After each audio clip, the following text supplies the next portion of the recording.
Entonces, la tarea era leer, voy a volver hoy al libro acá, así lo vemos, lo voy a leer con ustedes. ¿Sí?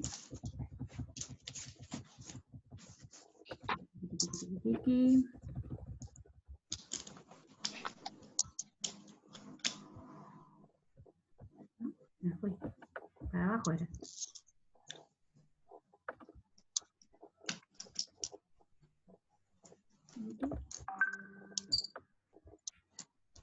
¿Dónde está? Que no lo encuentro ahora. No, para arriba entonces. Me perdí en el libro. Ah, porque pasé. Acá está. La tarea era leer esto que les pasé por WhatsApp. A ver, espérenme. Me quiero hacer lío. Las voy a silenciar un cachito hasta que yo termine de leer, así escuchan. Ahí está Ana. ¿Sí? Hasta que yo termine de leer. Leemos esto, que ustedes ya lo leyeron. Dice, la capacidad de estar solo. Todos tenemos la necesidad primitiva de estar con otros. Desde el comienzo de nuestra vida necesitamos del sostén materno, de la presencia del otro. El bebé nace con un yo inmaduro que no tiene defensa y que está sostenido por el yo de la madre, que funciona como su medio ambiente protector. Según Winnicott, a ese yo el niño lo va a ir introyectando para luego ser capaz de estar solo sin la alusión frecuente a la madre o símbolo materno. La base para adquirir la capacidad de estar solo es entonces una paradoja. Es la capacidad de estar solo mientras otra persona se encuentra presente. Admito acá Rocío. Y que sin duda una cantidad suficiente de esta experiencia, y que sin una cantidad suficiente de esta experiencia no puede desarrollarse. Esta capacidad o habilidad es uno de los más importantes rasgos de madurez en el desarrollo emocional, y el acompañante terapéutico, AT, en tanto presta a su persona, practica y vivencia un rol de protección, apoyo, soporte, sostén y fundamentalmente de contención permanente. Un asistir, o sea, un covivenciar el mundo interno del paciente, lo que se supone una relación y un compromiso emocional con ese sujeto.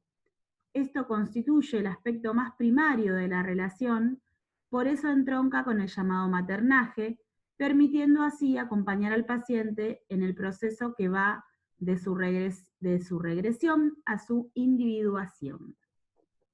Bien, dejo de compartir. Acabo de leer para las que entraron después aquello que les había pasado por WhatsApp, y ahora sí, activen sus micrófonos porque me tienen que responder. La primera pregunta era, ¿qué significa la capacidad de estar solo? Las escucho. La que quiera empezar.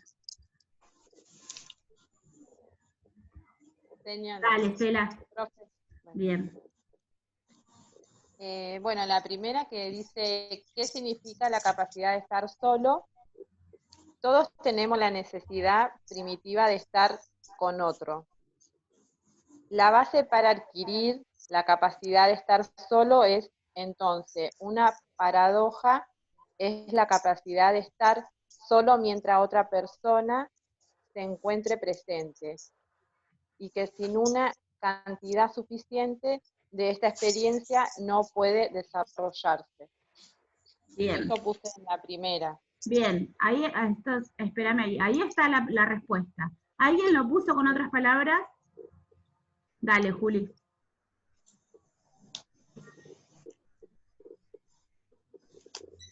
Ahí está.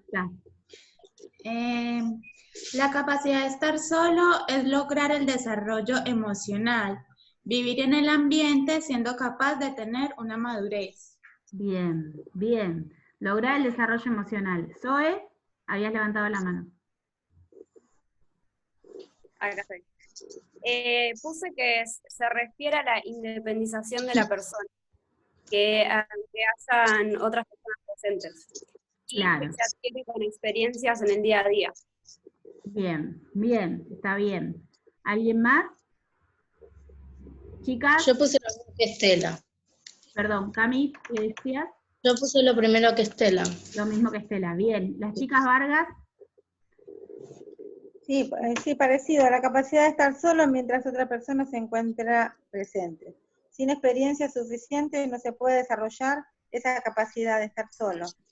Es Bien. uno de los más importantes rasgos de madurez, de desarrollo emocional. bien, Eso es lo que... bien. ¿Alguna más quiere compartir algo? No las quiero yo obligar, pero por ahí alguna de las que no habló. Sí, yo, No, yo básicamente puse lo mismo que Estela. Rocío puso lo mismo que Estela. Bien. Sí, ¿alguien más? ¿Sara? Sí, profe. Sí, profe, yo puse, bueno, por lo que leí, ¿no? En el resumen, que bueno, que todo se basa de la experiencia, ¿no? Que vamos teniendo en la vida, ¿no? Como ahí muestra clarito, ¿no? Lo del bebé y lo de la mamá, ¿no? Y mismo dice ahí, ¿no? Como de a poquito el bebé primero necesita la seguridad de la mamá, y después de a poquito va soltando, ¿no? Y yo pienso que, bueno, lo mismo también pasa debe de pasar con un paciente, ¿no? Cuando uno primero lo va ayudando y después de a poquito va a ir soltando, y todo creo que se basa en la experiencia, ¿no? Bien, bien. Sí, bueno, entonces, estamos de acuerdo con que la capacidad de estar solo es un rasgo de madurez emocional. Ahora, la segunda pregunta era, voy a hacer como el final de después, cuando hayamos respondido a la segunda pregunta. Hola Delphi, ¿cómo estás? Tranqui, todo bien, no hay problema. Era para saludarte. La segunda decía, ¿se adquiere o es innata? ¿Qué pusieron? Bueno, yo puse Se la adquiere para mí. capacidad de... Dale, Rocío, sí. Yo puse la capacidad de estar solo es una construcción, es decir, algo que se adquiere mediante la práctica y la experiencia. Bien, sí, se adquiere, decían las chicas también. Sara. Bien, sí, si pusieron se adquiere, así está bien. ¿Por qué? Porque en principio cuando un individuo nace, para la ciencia, un bebé que nace, que para nosotros es el bebé hermoso, es un cachorro humano, ¿sí? No es nada más, esperen, estoy grabando, sí. No es nada más que eso. Porque si yo tomo a ese sujeto y lo meto en una jaula y le doy alimento como al pajarito que tengo en la otra jaula de al lado, ese sujeto se va a comportar como un animalito, ¿sí? Aun cuando empiece a crecer, le voy agrandando la jaula y solo va a ser como un animalito, porque es un cachorro humano, no está socializado. Entonces, se socializa el individuo, el sujeto, cuando tiene relación primaria. Hablamos de madre porque se supone que la madre es la primera persona con la que tiene relación un bebé, pero a veces un bebé no tiene su mamá, porque no está la mamá, porque lo abandonó, porque falleció, por lo que fuese, no tiene una mamá al lado, pero tiene un papá, tiene un hermano, tiene un abuelo, tiene una persona que se hace cargo del bebé. Entonces, en vez de hablar de mamá, hablamos de relación primaria. Esa relación primaria va a ser la responsable del desarrollo emocional de ese bebé. Esa relación primaria que puede ser una persona o varias que se hagan cargo de ese bebé. Porque en el día de hoy, antes, en la época de nuestras abuelas, de mis abuelas, así que de las chicas, de sus bisabuelas, la mujer casi siempre es la que se quedaba en la casa y criaba a sus hijos. Hace ya muchos años atrás que la mujer sale a trabajar igual que el papá. Entonces, ese bebé, a los 2 o 3 meses se queda sin la mamá porque la mamá se le terminó la licencia y empieza a trabajar.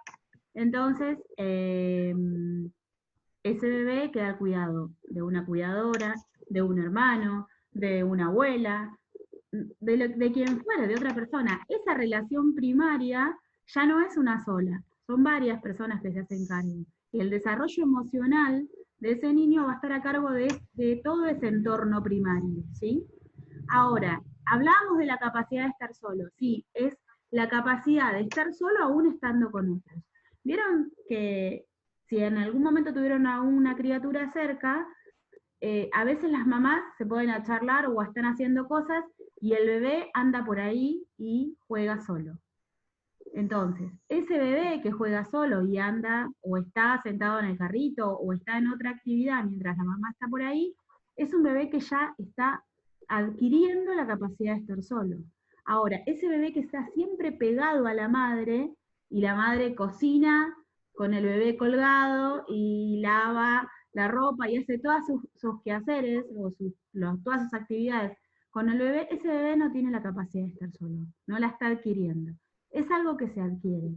Hay muchas personas que no adquieren esa capacidad, que llegan a la adultez sin poder estar solos. Por eso hay tantos problemas en cuanto a las relaciones, porque llegan a la adolescencia y se aferran a una amiga, a un amigo, a una relación, y ya entonces la relación, en vez de ser un par, el otro que me acompaña en esa relación amorosa, es o mi mamá o mi papá o es alguien de quien me aferro.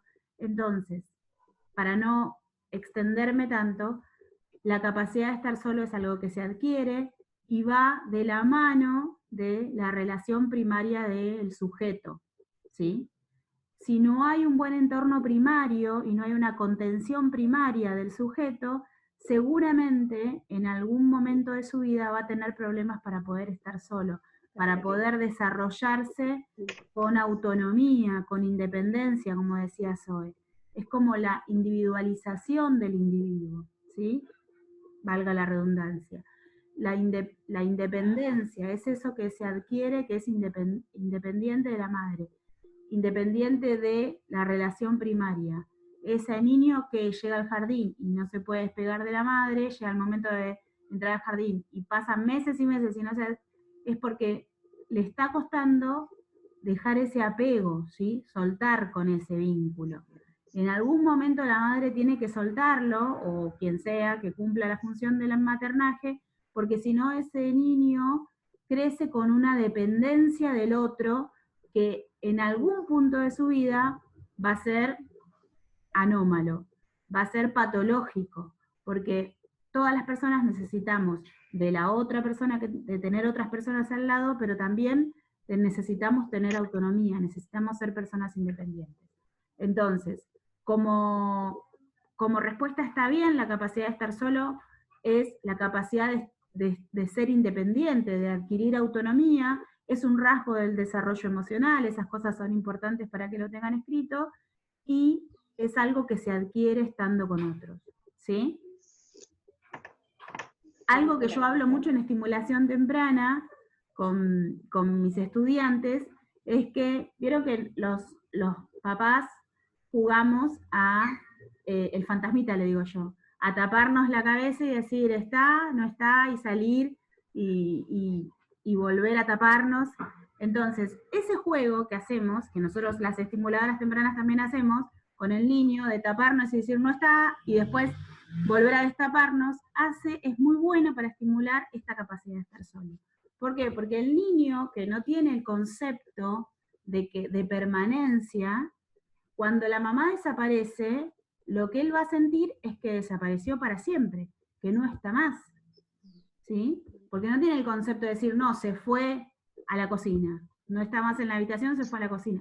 Por eso los bebés cuando empiezan a entender su entorno y a reconocer un poco más su entorno, cuando la mamá sale de la habitación a donde está, o la mamá o la persona que lo críe, se pone a llorar, porque para el bebé desapareció y no está más, no sabe que va a volver. Este juego que hacemos de taparnos y volver a hacernos ver, hace que el niño entienda que por más que no estemos más, o sea, que no estemos a su vista, vamos a volver, ¿sí?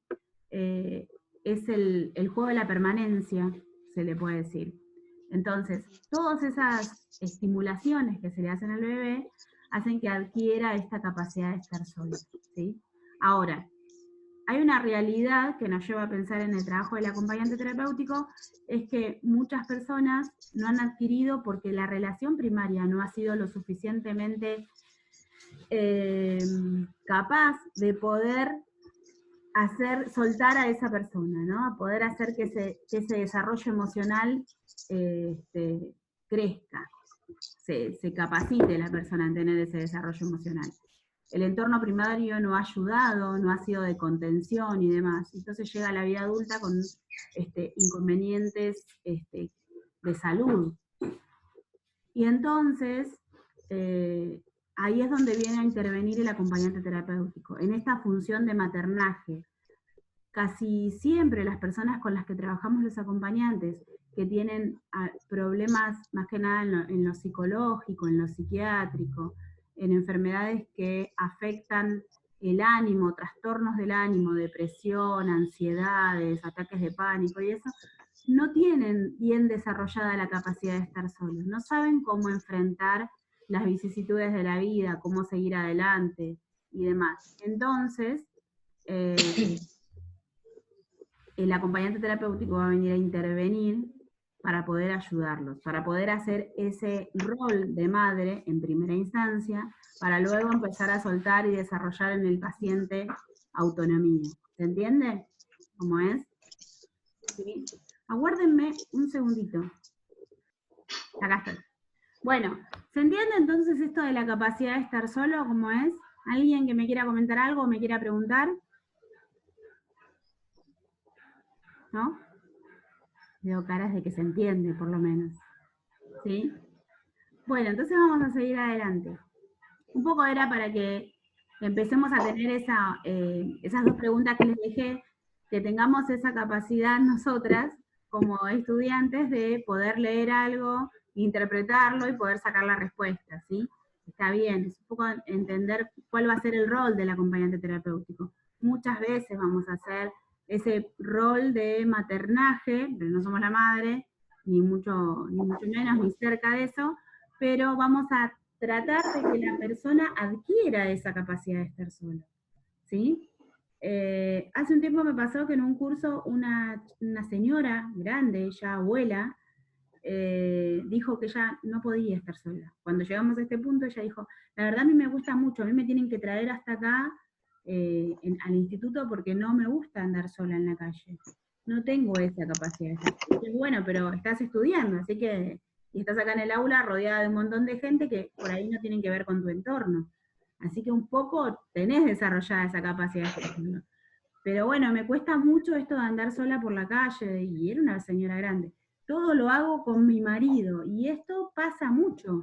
Personas que aún en su adultez, todo lo tienen que hacer con otro, que es su apoyo, ¿sí? Si el otro no está, no tienen esa iniciativa. Esto tiene que ver con no haber podido desarrollar este área emocional, ¿sí? No tener madurez emocional, por una cosa, por la otra. Luego vamos a ver en las clases siguientes, después de la primera unidad, algo de la psicología y de las estructuras psíquicas, y cómo es que el individuo se va formando en esto de que la relación primaria forma la personalidad y la estructura psíquica del individuo, ¿sí? Es como el responsable. Siempre igual las mamás, en su mayoría tenemos la culpa de todo, así que lamentablemente esto es así. Ahora tratamos de zafar con esto de que ya la mamá no es sola la que se ocupa de la crianza de los hijos, ¿no? Y a las personas que rodean a ese hijo. Entonces el entorno primario un poco nos salva de decir la mamá tiene la culpa. Bueno, vamos a seguir con esto de las funciones. Leímos la 1, leímos la 2, de favorecer el intercambio en el medio social. La 3 dice, ofrecer un espacio de diálogo donde lo subjetivo se pueda expresar a través de la palabra, acompañando con una escucha empática. Las voy a silenciar un poco.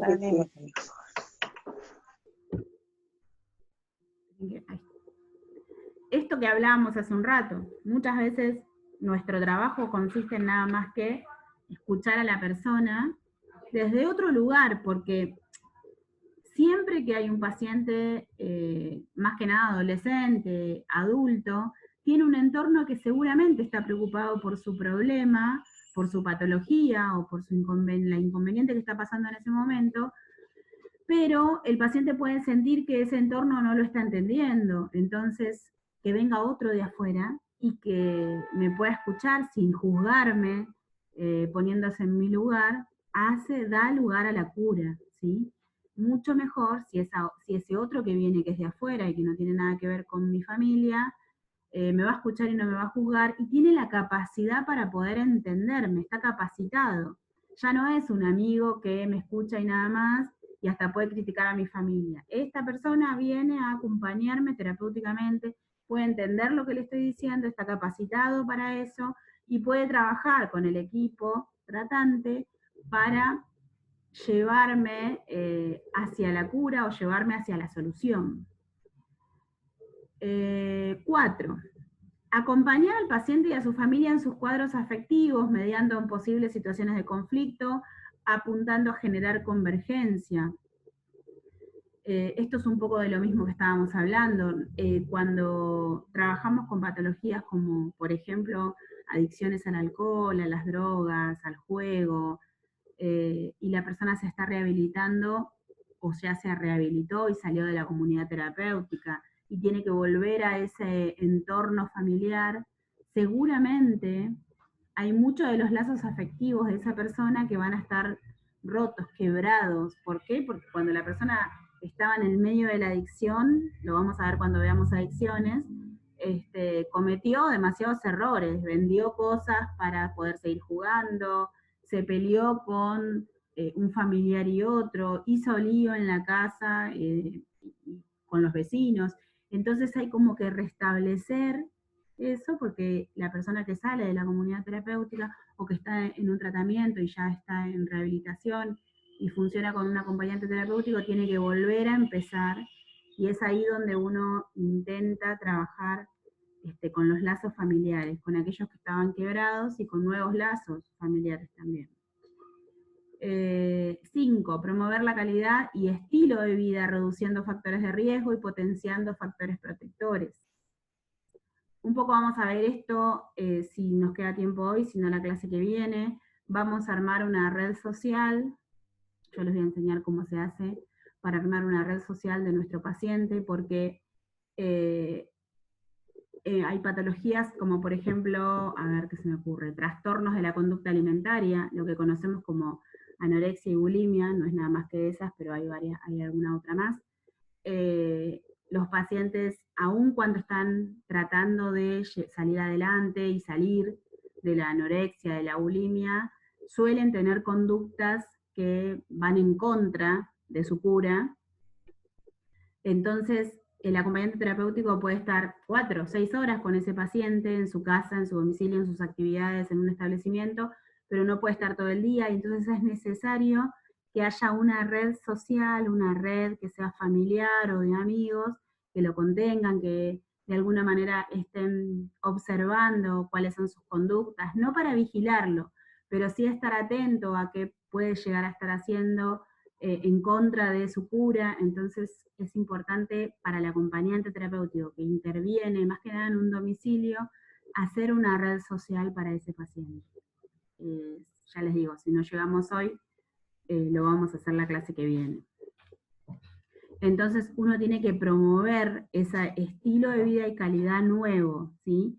Porque la persona que, volviendo a esto de los trastornos de la conducta alimentaria, tiene como conductas o una conducta habitual que es nociva para su propia persona. Entonces, y no lo puede manejar, y entonces hay que hacer hábitos nuevos, generar hábitos saludables, establecer rutinas, y ese es el trabajo del acompañante terapéutico. Sigo leyendo las funciones. Si alguna necesita decirme algo, me para, no hay problema. Después, 6, fomentar la capacidad creativa del paciente, favoreciendo una adaptación activa y aportándole una vía de expresión. Esto es súper importante porque las personas que están envueltas en una patología, en una disfuncionalidad, no saben qué hacer con su vida, entonces es necesario que encuentren algo que les guste hacer y que puedan salir adelante a través de eso. Siempre hay algo que a una persona que tiene una patología y está alrededor de eso, tiene que pensar en otra cosa, ¿no? Una actividad recreativa, algo que le haya quedado pendiente de poder hacer. hace un tiempo trabajábamos con un caso de una persona que estaba rehabilitándose de una adicción, y en esto de poder charlar y promover la escucha activa, de poder escuchar, a ver qué necesitaba, qué le parecía, hizo el comentario de que había querido estudiar guitarra, y tenía una guitarra ahí con 2 cuerdas, y el acompañante lo que hizo fue buscar una persona que le enseñe, buscar un profesor, fue y lo acompañó a comprar cuerdas y empezó a acompañarlo en las clases de guitarra, y el acompañante estaba al lado y acompañó al paciente a eso, a hacer su tarea, ¿no? A poder presenciar las clases y demás. Esto es fomentar la capacidad creativa, esto que había quedado pendiente, que por la adicción no había hecho nunca, y que había intentado y también había fracasado. Bueno, el acompañante terapéutico lo ayudó en ese punto. Por ahí es una cosa que no se me hubiese ocurrido nunca. Bueno, pero solo no podía, solo no se animaba, pero al lado del acompañante que presta el yo, que se ofrece como sostén, que se ofrece como contención, pudo hacerlo. Y después, que yo era una persona grande, entonces le daba vergüenza de presenciar la clase, porque eran todos chicos más jóvenes que estaban en la clase de guitarra. Sin embargo, fue con el acompañante terapéutico, y el acompañante terapéutico facilitó esa reinserción en un nuevo lugar, ¿sí? Cosas pendientes, siempre hay cosas pendientes que las personas hacen, aun cuando, por ejemplo, trabajamos con adultos mayores. Los adultos mayores llegan a un punto, ya lo vamos a ver cuando veamos vejez, falta todavía casi al final del curso, los adultos mayores llegan al punto de sentarse como a esperar la muerte, a esperar el desenlace. Ya no tienen más nada que hacer, y en ese más nada que hacer se acorta la vida, porque si yo no tengo ningún interés, ningún punto para que mañana, ninguna razón para mañana levantarme, la vida se va gastando, ¿sí? Siempre hay que tener una razón para mañana abrir los ojos y en algo tengo que ser útil. En esto de encontrar utilidades también es responsabilidad del acompañante terapéutico al lado del paciente. ¿Bien? Volvamos acá.